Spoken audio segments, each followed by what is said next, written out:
pada kesempatan kali ini kami berdua akan membahas tentang sejarah gereja pada masa reformasi Protestan sampai pada Konsili Trento. Namun sebelum itu, izinkan kami untuk memperkenalkan diri. Nama saya Lucia Siwa dan teman saya Wilson Landayo. Jangan kemana-mana, saksikan video ini sampai habis.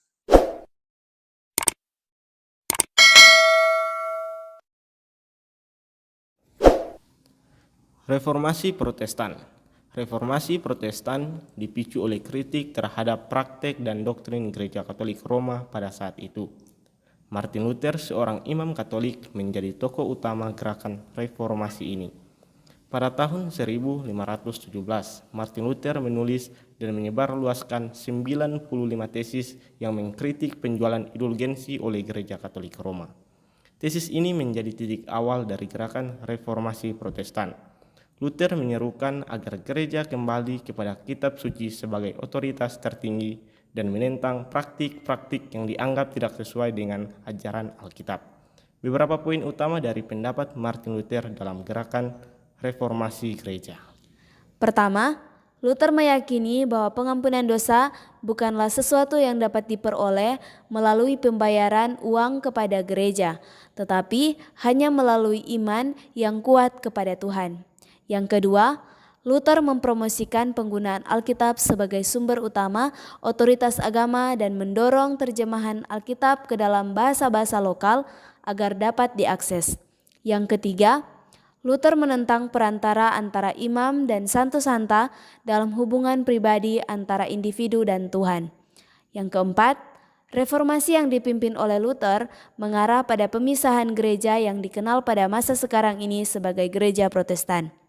Yang kelima, Luther mengajarkan pada keselamatan seseorang hanya dapat diperoleh melalui anugerah Tuhan dan iman pribadi dalam Kristus, bukan melalui perbuatan baik atau ketaatan kepada gereja. Pandangan Luther ini membuatnya dituduh di hadapan Paus sebagai seorang penyesat.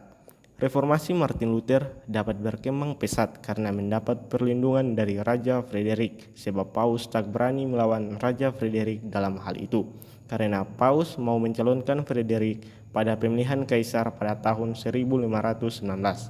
Sementara itu Luther menyelidiki sejarah gereja. Oleh pelajaran itu, Luther sadar dan mengerti bahwa hak dan kuasa Paus sama sekali tidak berdasarkan Alkitab dan teologi bapak-bapak gereja, dan meyakini bahwa Paus adalah Mesias palsu atau antikris.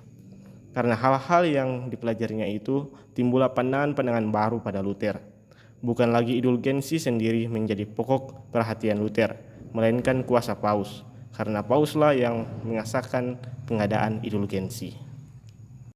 Reformasi Protestan dengan cepat menyebar ke seluruh Eropa, terutama di negara-negara seperti Jerman, Swiss, dan sebagainya.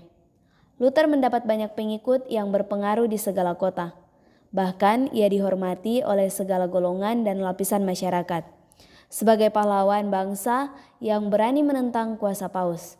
Sementara pada tahun 1520, Luther menulis kira-kira 30 karangan, di mana ia menguraikan pandangan-pandangan yang baru itu kepada rakyat dan pemimpinnya. Yang paling terkenal ialah ketiga karangan pembaruan yang utama. Karangan yang pertama berkepala kepada kaum bangsawan Kristen bangsa Jerman tentang perbaikan masyarakat Kristen. Di dalamnya Luther mengajak kaisar dan raja-raja untuk membaharui gereja, sebab telah nyata bahwa golongan klerus tak mau melangsungkan pembaharuan itu. Karangan yang kedua tentang pembuangan Babel untuk gereja. Di dalamnya Luther mengemukakan suatu ajaran sakramen baru yang sesuai dengan Alkitab.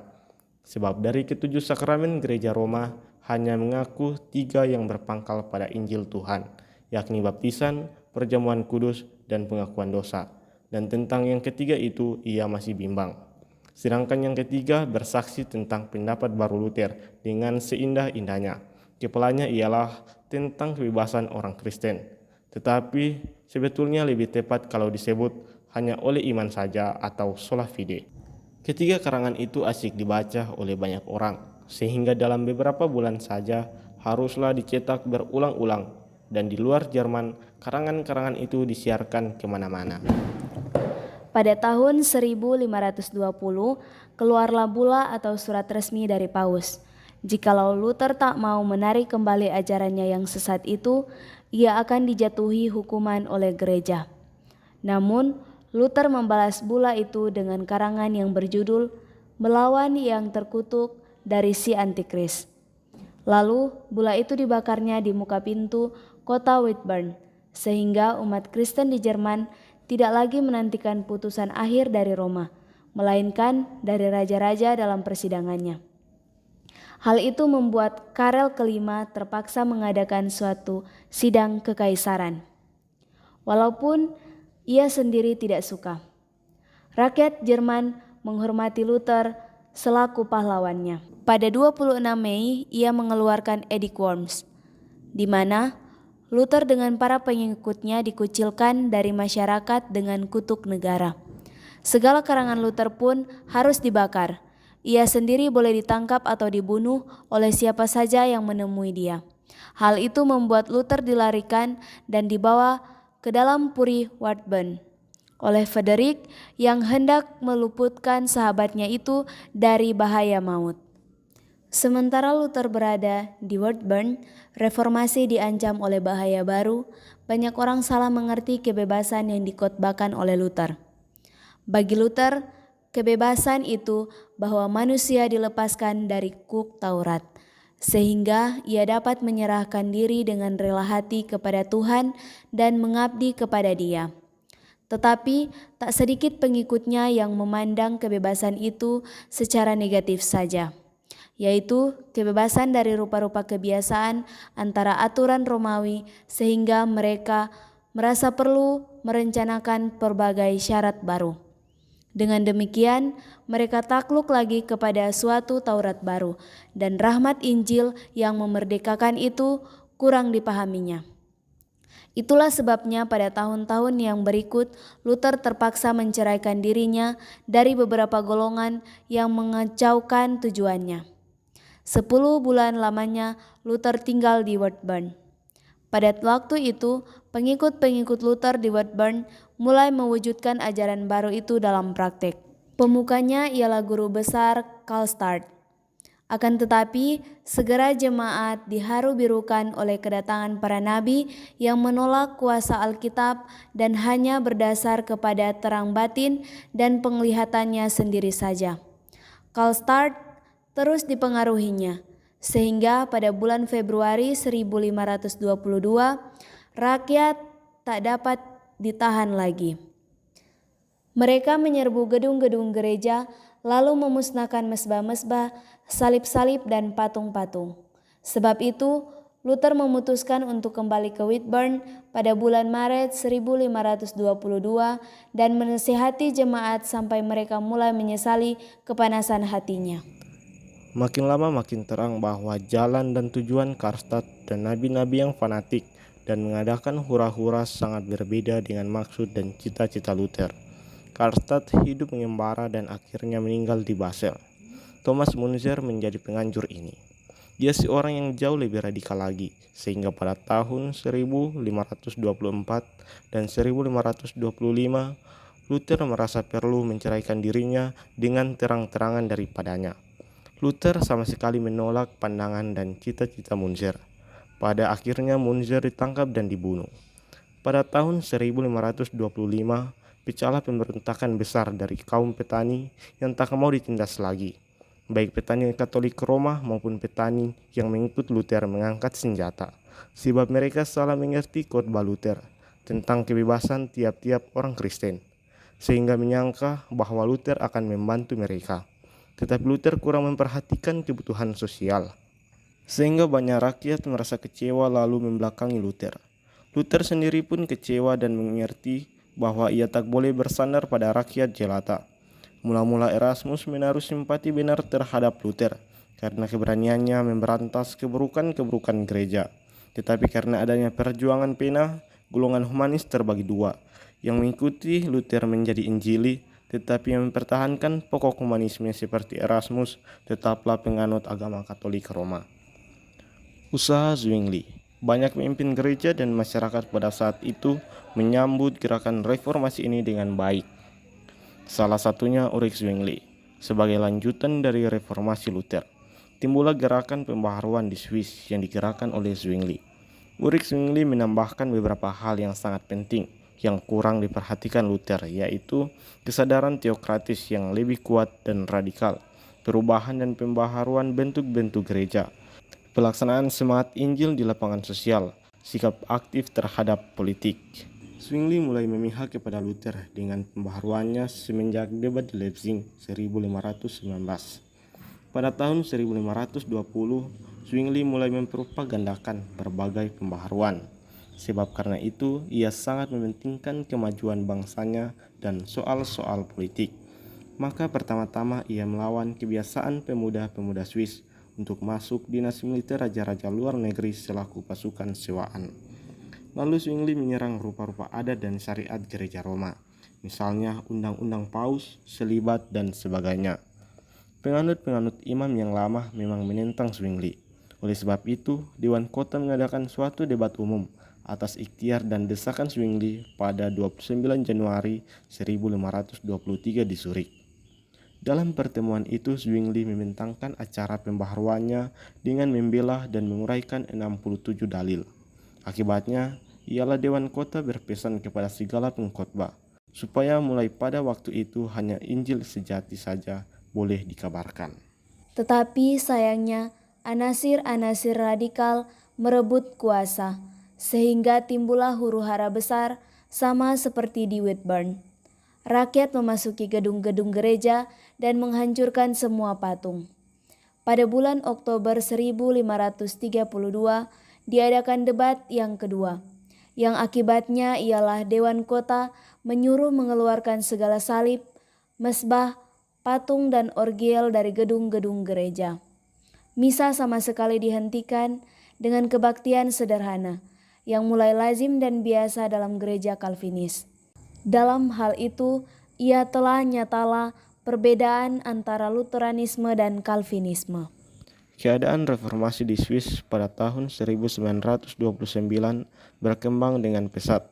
Daerah-daerah Bern, Basel dan beberapa memihak kepada reformasi, tetapi daerah-daerah lainnya tetap menganut pengakuan Katolik Roma. Mula-mula kedua belah pihak berusaha menyelesaikan pertentangan keagamaan dengan kebangsaan itu dalam suasana rohani, yaitu dengan memperdebatkan pokok-pokok perselisihan itu.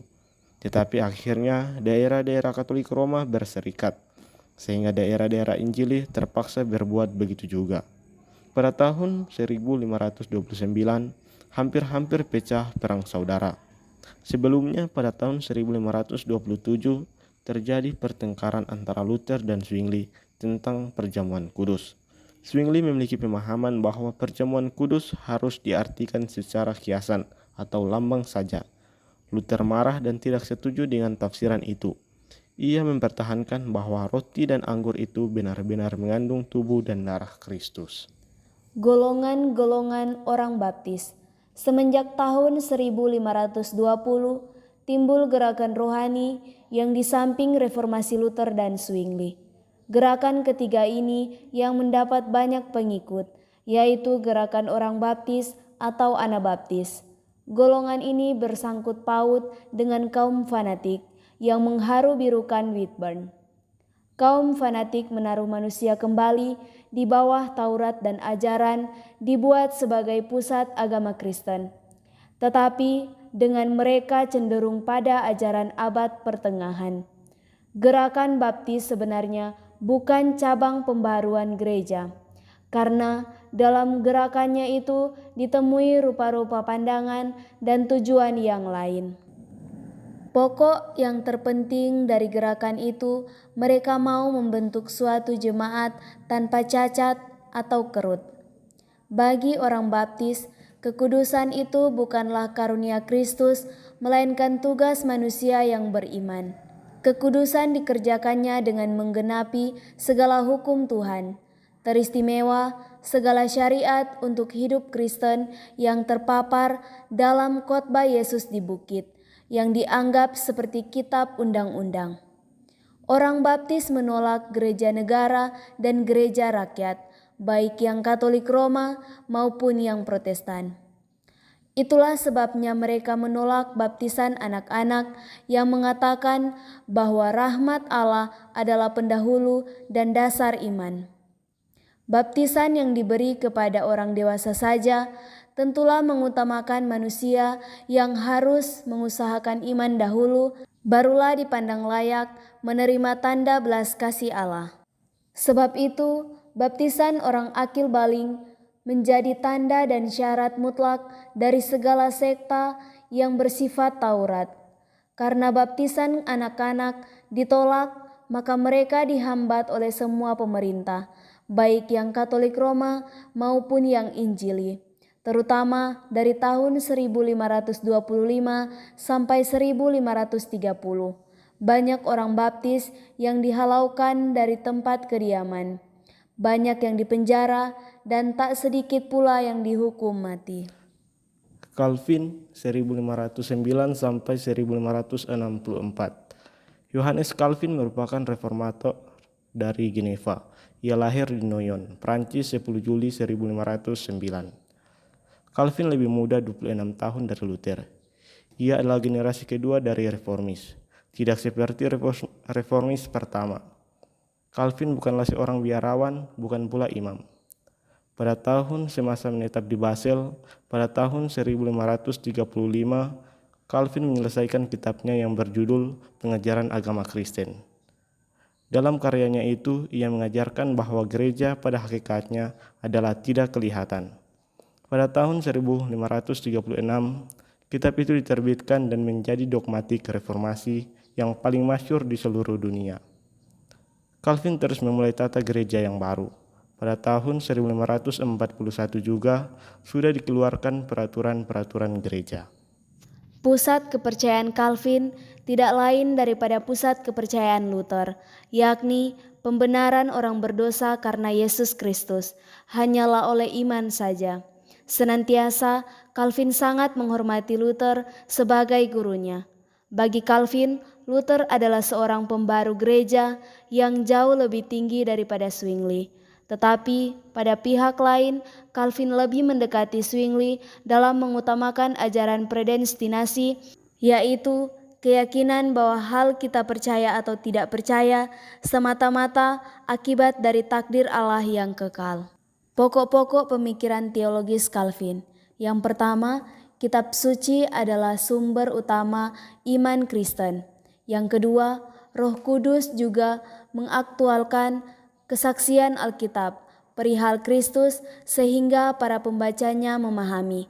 Yang ketiga, kedaulatan Allah juga berkaitan dengan paham eklesiologis. Baginya, gereja adalah segenap orang yang terpilih, para malaikat, orang hidup, dan orang mati dimanapun ditemukan. Arti Calvin bagi gereja, reformasi bukan main besarnya. Pada masanya, Gereja Katolik Roma bersiap untuk membasmi gerakan reformasi. Calvinlah yang memberi gereja muda itu suatu organisasi yang teguh, kegiatan untuk berjuang dan membela diri. Seandainya Calvin tidak ada, gereja reformasi barangkali menjadi gereja pisahan atau gereja terpisah. Calvin memimpin pembaruan gereja kemenangan sampai berkembang di seluruh dunia. Gerakan reformasi ini menghasilkan berbagai dominasi Protestan yang berbeda, seperti Lutheran, Calvinis, dan Anglikan. Setiap dominasi ini memiliki doktrin dan praktik keagamaan yang berbeda. Reformasi Protestan juga menyebabkan terbentuknya gereja-gereja nasional yang terpisah dari kekuasaan Gereja Katolik Roma. Perubahan yang terjadi dalam gereja dunia ini menyebabkan terjadinya konflik dengan Gereja Katolik Roma. Gereja Katolik merespon gerakan reformasi ini dengan menyelenggarakan Konsili Trente. Konsili Trente adalah sebuah pertemuan gerejawi yang diadakan antara tahun 1545 dan 1563. Konsili Trente bertujuan untuk menanggapi kritik-kritik dan yang diajukan oleh kaum reformasi Protestan. Konsili Trente 1545 sampai 1563.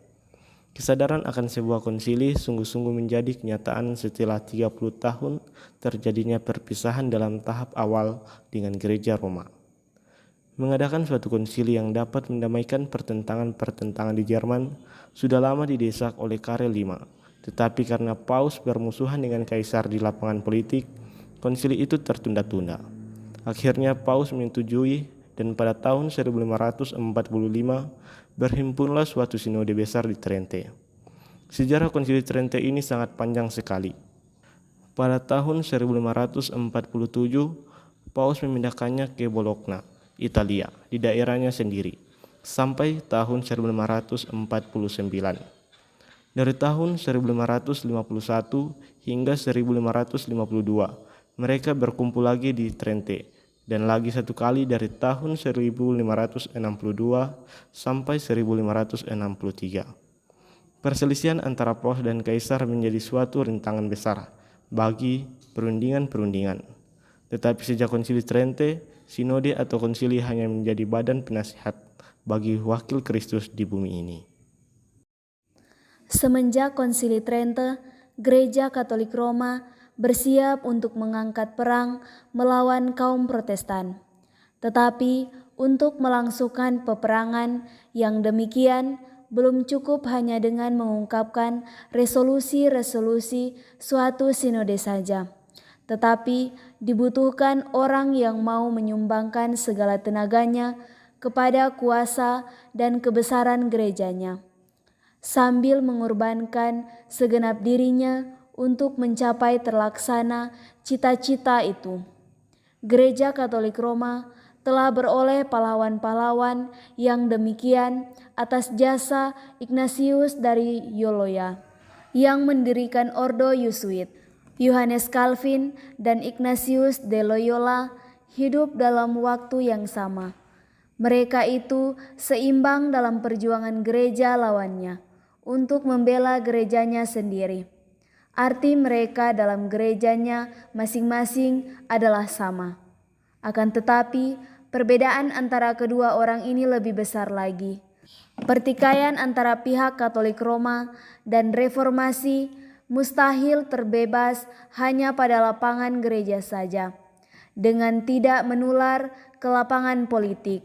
Di Eropa Utara dan Selatan, kedudukan politik tak sukar, karena di Skandinavia timbul gereja negara Lutheran, sedangkan di Spanyol dan Italia tidak ada golongan lain yang berani dan sanggup menentang kuasa gereja Katolik Roma. Oleh karena itu, peperangan antara Roma dan Reformasi sudah tentu dilangsungkan di negeri-negeri Eropa Tengah. Pergumulan yang hebat itu mulai pada tahun 1559, ketika kedua kerajaan Katolik Roma, Spanyol dan Prancis berdamai. Peperangan agama itu berhenti untuk sementara pada tahun 1588.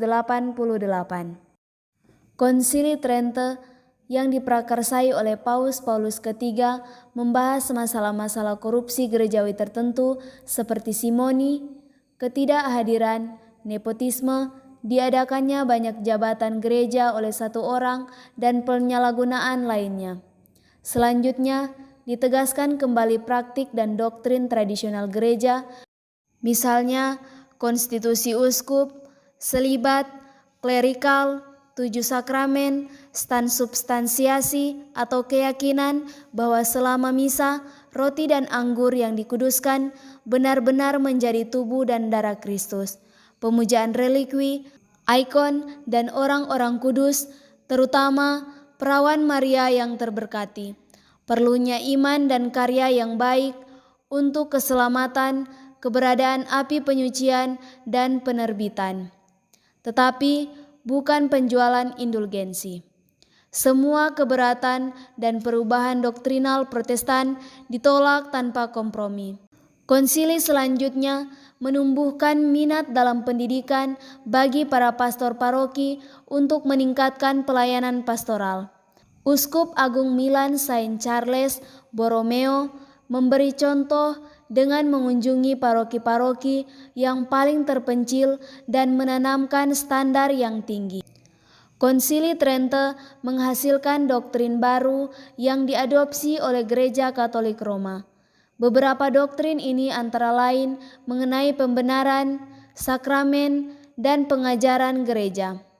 Doktrin-doktrin ini bertujuan untuk memperkuat kekuasaan dan otoritas Gereja Katolik Roma.